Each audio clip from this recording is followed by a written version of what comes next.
তোর বাইকে কি প্রবলেম হচ্ছে সেটা একটু বল, এদিকে বল। এমটিসি এখানে মেইনলি দেখাচ্ছে আমার বাইকে এখন এমটিসি ফেলিয়ার। এমটিসি ফেলিয়ার দেখাচ্ছে, তার কারণে সবকিছু হচ্ছে, তার কারণে সবকিছু হচ্ছে, হিট হচ্ছে, ইঞ্জিনের সাইন দেখাচ্ছে সব।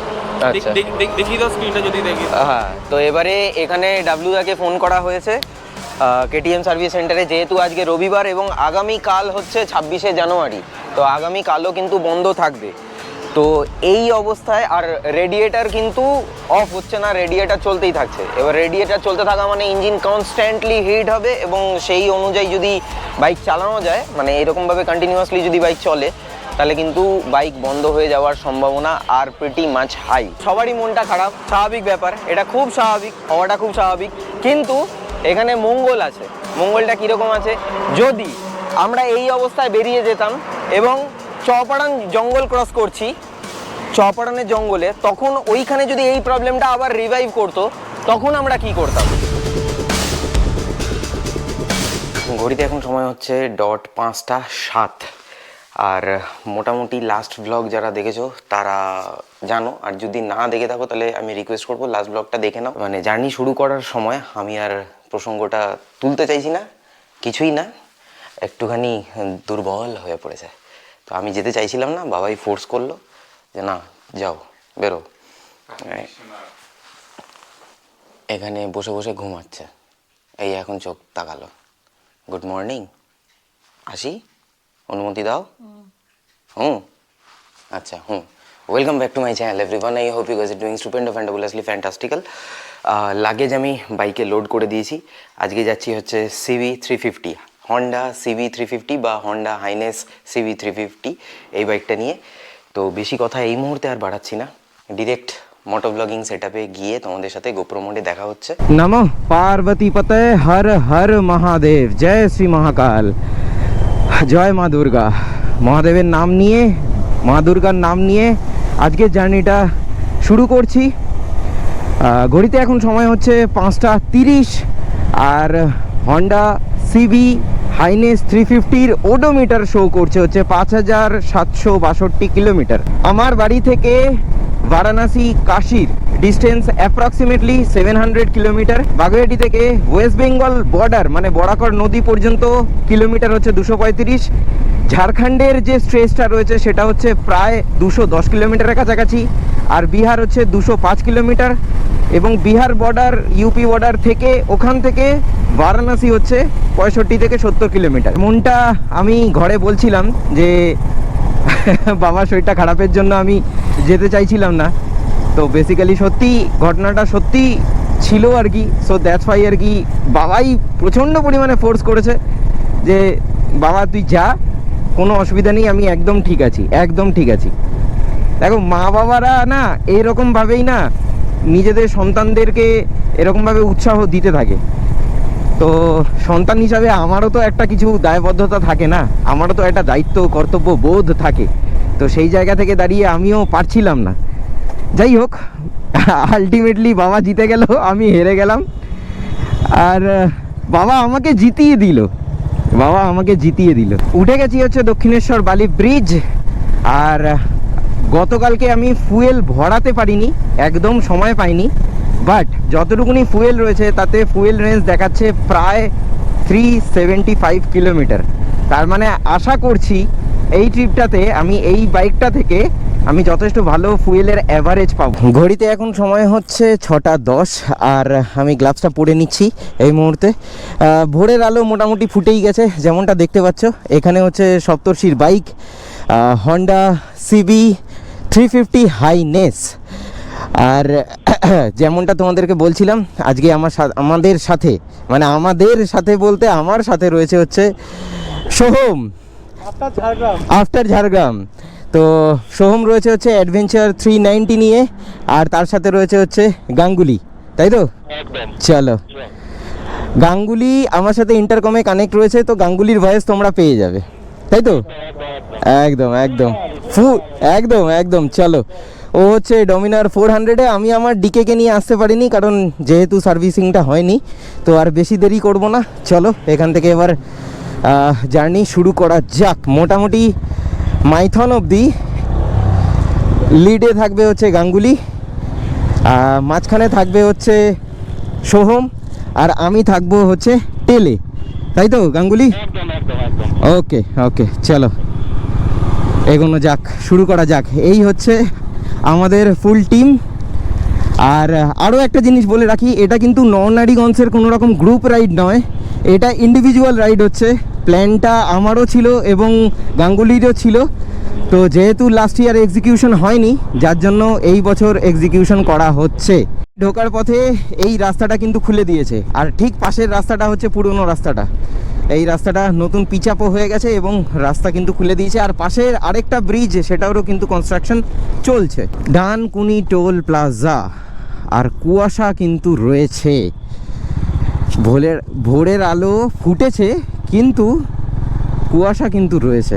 কুয়াশা বা স্মগ যাই বলো না কেন, সেটা কিন্তু রয়েছে। তবে একদিক থেকে গাঙ্গুলি আমাদের অ্যাডভান্টেজ রয়েছে, সেটা হচ্ছে ভোরের আলো ফোটার জন্য আমরা কিন্তু খুব সুন্দরভাবে ভিজিবিলিটিটা পাবো। ফুয়েল টপ আপ করিয়ে নিচ্ছি, কারণ 3টে দাগ রয়েছে, তো এখনও মোটামুটি অনেকটা রাস্তা রয়েছে।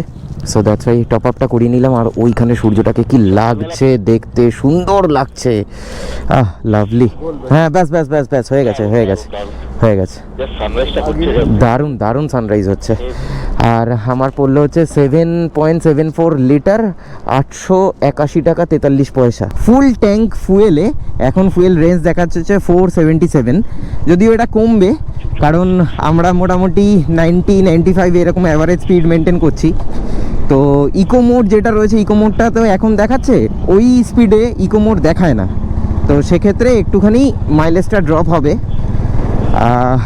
বলে দেবো, ওভারঅল সিরিজটাতে জুড়ে থাকো, তাহলেই বলে দেবো। দাঁড়িয়ে যা সৌরভ, দাঁড়িয়ে যা, সোহমের প্রবলেম হয়েছে, দাঁড়িয়ে যা। সোহমের বাইকের এমটিসি অন দেখাচ্ছে, মানে যেটা টেম্পারেচার আপ ডাউন করে, যেটা সেটা রেড দেখাচ্ছে। মানে আমি ঠিক বুঝতে পারলাম না, কারণ কেটিএম সম্বন্ধে আমার আইডিয়াটা খুবই কম রয়েছে। তো শুরু থেকেই বলছিল যে রাজদীপ দা একটুখানি প্রবলেম হচ্ছে। প্রবলেমটা হচ্ছে রেডিয়েটার ফ্যান অন হয়েছে, কিন্তু তবুও এমটিসি অন মানে অফ দেখাচ্ছে, এরকম দেখাচ্ছে, যার জন্য বারবার স্ক্রিনের মধ্যে জিনিসটা দেখাচ্ছে বলে ও একটু ভয় পেয়ে যাচ্ছে। আমি বললাম খুব বেশি স্পিডে যাস না, হালকা আরামসে ধীরে ধীরে যা, তাহলে তুই বুঝতে পারবি আরামসে।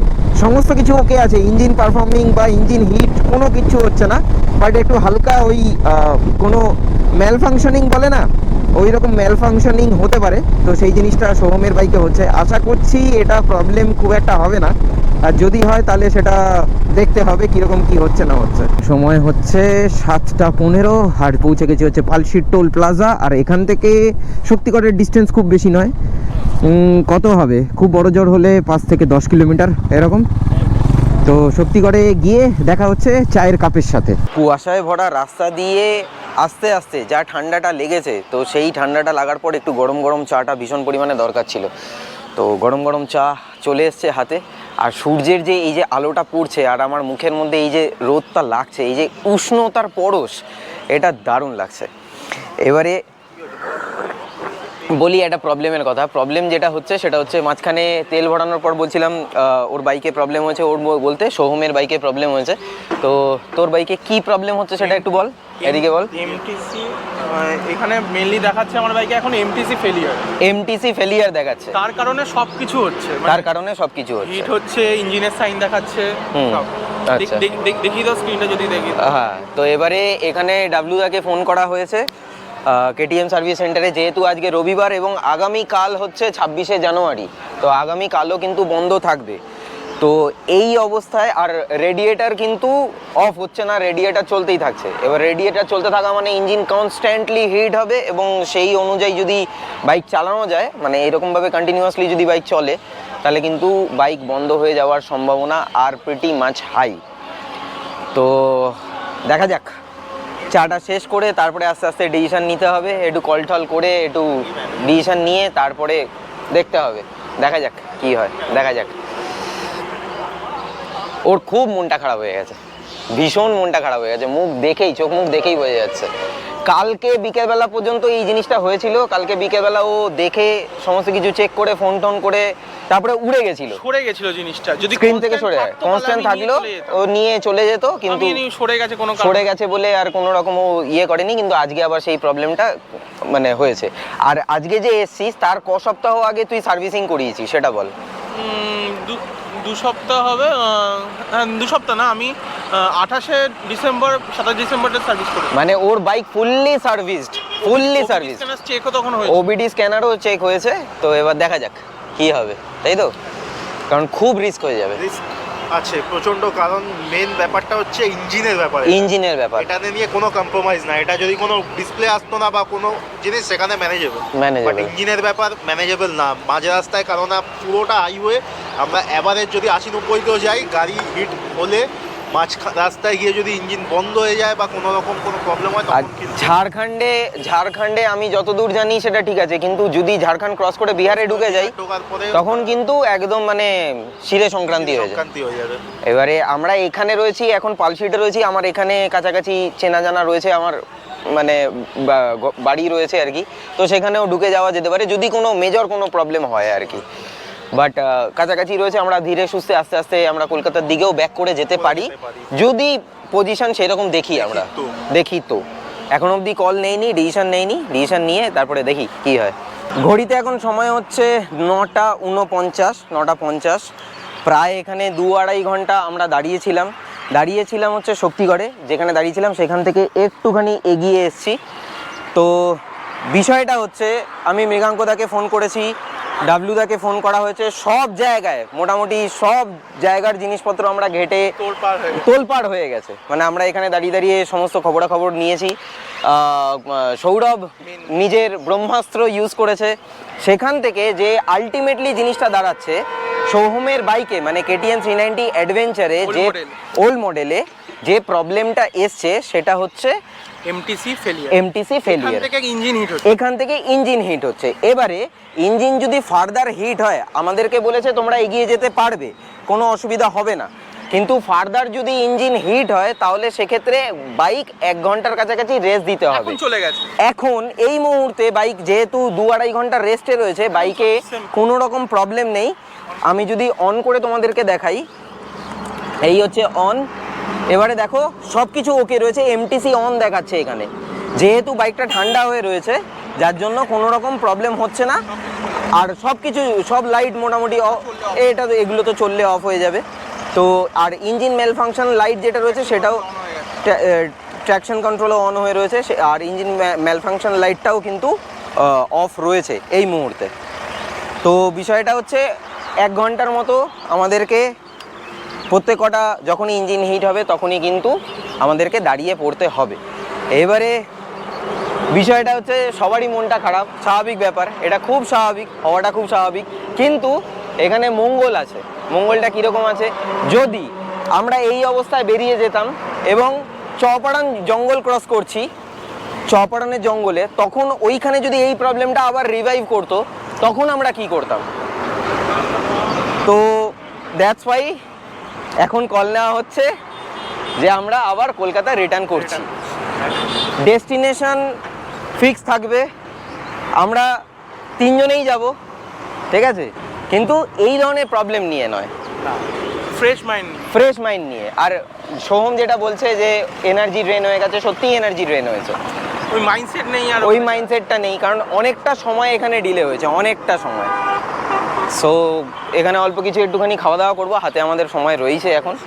বাট যে রিস্কটা নেওয়া উচিত সেই রিস্কটা আমরা নিচ্ছি না। উচিত বলবো না, উচিত নয়। অ্যাকচুয়ালি ব্যাপারটা হচ্ছে, এখানে এখন অলরেডি বেজে গেছে 10টা। তো আমাদেরকে একদম ফ্র্যাঙ্কলি আমার যে সোর্সে কাজে লাগালাম আমি, সে ফ্র্যাঙ্কলি আমাকে একটা কথা বললো, দেখো বেরিয়ে যেতে পারো, কোনো অসুবিধা নেই, ইঞ্জিনের কোনো ইস্যু না, জাস্ট একটা ইস্যুর প্রবলেম। কিন্তু এখানে যে মেন প্রবলেমটা হচ্ছে সেটা হচ্ছে গাড়ি ইঞ্জিন ওভারহিট হচ্ছে। এবার ইঞ্জিন যখনই ওভারহিট হবে তখনই আমাকে দাঁড়িয়ে যেতে হবে 1 ঘন্টার জন্য, কারণ ওই ইঞ্জিন ওভারহিট হলে সাথে সাথে ইঞ্জিন অফ করে দেবে। তো আমাকে দাঁড়িয়ে যেতে হবে 1 ঘন্টার জন্য, আমাকে গাড়িটা রেস্ট দিতে হবে। 1 ঘন্টা রেস্ট দিয়ে এখান থেকে 600 কিলোমিটার যাওয়া বেনারস আমাদের পক্ষে, মানে পৌঁছাতে রাত্রি 2-2:30 বেজে যাবে। একদম। তো সেটার জন্য এনার্জি সত্যি কথা বলতে ডাউন হয়ে গেছে এখন। মানে 2 ঘন্টা ধরে এখানে সত্যি কথা দাঁড়ানোর পরে আর এনার্জি নেই। সেটা যে আমি যদি আবার এটাও হতে পারে আমরা যে কলকাতা ব্যাক করছি তখন ওর এই যে প্রবলেমটা, এই প্রবলেমটা আবার আসতে পারে, আবার দেখা দিতে পারে। তো তার থেকে বেটার যে বাইক একদম প্রপারলি ঠিক হয়ে যাক, তারপরে না হয় কোনো ক্ষতি না হ্যাঁ। হয় ভালো। আর মৃগাঙ্কদা আরও একটা ইম্পর্টেন্ট জিনিস বললো, এটা তোমাদেরকেও বলে রাখছি, সেটা হচ্ছে যখনই এই ধরনের এমটিসি ফেলিয়ার দেখাবে তখন সেখান থেকে ইসিইউ ফেলিয়ারও দেখাতে পারে, মানে চলতে চলতে যদি মানে কন্টিনিউয়াস রাইডে থাকে আস্তে আস্তে সমস্ত কিছু, তারপরে এবিএস সেন্সার খারাপ হয়ে যাবে। তো এই সমস্ত হতে হতে তারপরে ক্র্যাঙ্ক শ্যাফটে গিয়ে চোটটা পড়বে, আর তখন বাইক ফুললি ডেড। আর ডেড মানে তখন ফুল মানে ক্র্যাঙ্কশ্যাফট চেঞ্জ করা, পিস্টন হেড সমস্ত কিছু মানে পুরো মেকানিক্যাল ওয়ার্কে চলে যেতে হবে। তো সেটা কখনোই কাম্য নয়, যার জন্য ঠিক আছে আর কি করা যাবে এখন, এরকম জিনিসপত্র এরকম ঘটনা হতে পারে। আমরা রাইডে বেরিয়েছি, বাইক নিয়ে বেরোই, এই ধরনের জিনিসপত্রগুলো ঠিক আছে, ইটস ওকে, এখন কিছু করার নেই। তো আলটিমেটলি ঠিক আছে, মন খারাপ না, ও সত্যি মনটা খারাপ হয়ে গেছে। ঠিক আছে, কোনো অসুবিধা নেই, সব চাপ নেই, হবে হবে হবে, আমরা 3 জনেই যাবো আবার। হ্যাঁ বলছি তো, আমরা 3 জনেই যাবো। এতটা যখন পরীক্ষা নিচ্ছে আমাদের, ঠিক আছে, আবার হয়তো আমাদের জন্য বেটার কিছু ওয়েট করছে, এবং আজকের ডেটে আমরা যদি মুভ করে যেতাম আমাদের জন্য হয়তো বড় কিছু জিনিস মানে বিপদে আমরা পড়তে পারতাম। সেখানে ছোটোর ওপর দিয়ে আজকে আমরা এখানে শক্তিগড়ে দাঁড়িয়ে রয়েছি 100 কিলোমিটার বাড়ি থেকে বেরিয়ে, আজকে যদি চৌপাড়ানের জঙ্গলে এই ঘটনাটা ঘটতো তাহলে কি হতো। তো দ্যাটস ওয়াই ডিসিশন নিয়ে নিলাম। তুমি এটা এক্সপেরিয়েন্স করেছো? আমি এটা এক্সপেরিয়েন্স করেছি, তার কারণ হচ্ছে নীলের সাথে কিন্তু সেম প্রবলেমটা হয়েছিল, ইন্দ্রনীল দে, নীল পিকচার্স। তো আমার চ্যানেলে ব্লগ রয়েছে, যারা যারা দেখেছো তারা জানো। তো যার জন্য এখন হ্যাঁ ফল ব্যাক করাটাই বুদ্ধিমানের মতো কাজ হবে। সইয়া মোটামুটি জার্নি যেরকমভাবে শুরু করেছিলাম বাড়িতে গিয়ে শেষ করতে হবে। যাই হোক, এখানে খাওয়া দাওয়া করে একদম ডিরেক্ট বাড়ি যাই তাহলে। যা যা যা যা যা যা যা চলে এলাম দুপুরের লাঞ্চ করতে তোমার সাথে। হ্যাঁ, दाने दाने पे लिखा होता है खाने वाले का नाम क्या करेगा क्या करेगा बापू सेहत के लिए हानिकारक না না অনেক বাট হ্যাঁ অনেক বড় কিছু ঘটনা ঘটতে পারতো। তো সেক্ষেত্রে দাঁড়িয়ে আমাদের কাছে এটা একটা অনেক বড় একটা আশীর্বাদ একদম যে সবকিছু ধনে প্রাণে চলে যেতাম। আর আরও একটা জিনিস, এইমাত্র সোহম ফোন করেছিল, আমি তো বেলগড়িয়া এক্সপ্রেস ওয়ে হয়ে চলে এসেছি, আর ও ডানলপের রাস্তা দিয়ে এসছে, দক্ষিণেশ্বর বালি ব্রিজের ওপরে জ্যাম ছিল, ওই জ্যামে ওর ফুল কুলেন ড্রেন হয়ে গেছে। কি করে? ওভারহিট হয়েছে হয়তো। এই মাত্র জাস্ট ফোনটা করে আমাকে বললো রাজদীপদা এই ঘটনা ঘটেছে। তো যদি মাঝ রাস্তায় যদি হতো তাহলে ভাবো আমরা কিরকম বিপদে পড়তাম। কেটিএম কোনো কারণে হয়তো হয়ে গেছে, এটা কোনো কারণে কোনো ইস্যু হয়েছে, দ্যাটস ওয়াই হয়তো। আরে 1 বছর হয়েছে 4200-300 চলেছে, 1 বছরে 4200-300 কোনো ইয়ে নেই, লম্বা রানই করেনি। তো আর সব থেকে বড় কথা, আমরা যদি বেরিয়েও যেতাম এবং তারপরে ধরো আমরা এখান থেকে স্টার্ট করে দিলাম, ওই 9টা নাগাদই আমরা স্টার্ট করলাম, আমাদের তোপচাচির ওই দিকে মানে ঝাড়খণ্ড ক্রস করতে করতে বিহার ঢুকতে ঢুকতে আমাদের মোটামুটি হয়ে যেত 5টা, অ্যাপ্রক্সিমেটলি 5টা বিকেল। ওই সময় ওইখানে যদি আবার সেম প্রবলেম হতো, এই কুলেন্টটাই যদি ড্রেন হয়ে যেত, আমি ওই তোপচাচির ওইখানে কি করতাম ওই ছেলেটাকে নিয়ে? সেই তো হাঁটো, বাইক ঠেলো, না হলে ওখানে চুপচাপ ওই তোপচাচি জঙ্গলে বসে থাকো, না হলে বিহারের ওখানে ইয়ে করো। আর ওখানে কোনো রকম, আমি যতদূর আমি জানি, আমি তো ওই রাস্তায় অনেক যাতায়াত করেছি, তো আমি যতদূর জানি যে ওই রাস্তার মধ্যে কিন্তু কোনো রকম বাইকের গ্যারেজ, প্রপার গ্যারেজ কিন্তু নেই, যারা সাহস দেখিয়ে এই ধরনের বাইকে হাত দেবে আর কি, যে প্রবলেম হয়েছে আমরা ঠিক করে দিই। যাই হোক, জানি না সোহমের এই বিপদের দিনে, যদিও আমাদের এই রাইডটা কিন্তু সম্পূর্ণ ইন্ডিভিজুয়াল ছিল, কিন্তু তবুও ইন্ডিভিজুয়াল রাইডেও কিন্তু একটা রাইডারের এরকম হয়েছে বলে আমরা কিন্তু তাকে ফেলে আমরা নিজেদের রাইড কিন্তু কন্টিনিউ করিনি। তো এটা আমার ব্যক্তিগতভাবে মনে হয়েছে এবং সৌরভেরও সেম জিনিসটা মনে হয়েছে। তো দ্যাটস ওয়াই আমরা এই কাজটাই করেছি, সোহমকে নিয়ে আবার বাড়িতে চলে এসেছি। নেক্সট যখনই ওর বাইকের কোনো আপডেট আসবে, তো যা যা হবে সেই সমস্ত জিনিসপত্রগুলো আপডেট দিয়ে দেবো, যাতে পরবর্তীকালে রাইডে বেরিয়ে তোমাদেরও যেন এই ধরনের প্রবলেম যেন ফেস করতে না হয়। আর আমার লাইফের এই প্রথমবার এমন একটা হলো বাবা, যেটাতে কে ফোন করছে? আকাশ। আচ্ছা, আমি পরে কথা বলছি। এটা প্রথমবার হলো যে মানে কোনো রাইডে বেরিয়ে আমি আবার রিটার্ন বাড়িতে চলে এলাম। এটা আমার প্রথমবার হলো এটা। এনিওয়েজ, সব রকমভাবে শিক্ষা নিতে হয়, সব রকম জিনিস থেকে, সব রকম সিচুয়েশনস থেকে অভিজ্ঞতা নিতে হয়। তো আমার এই অভিজ্ঞতাটা নেওয়ার জন্য আজকের এই দিনটা ছিল। সো এটাই আর কি বলার। যাই হোক, কেমন লাগলো জানিও। শেষ করছি আজকে, আউটরো বাদ দিলাম, টাটা।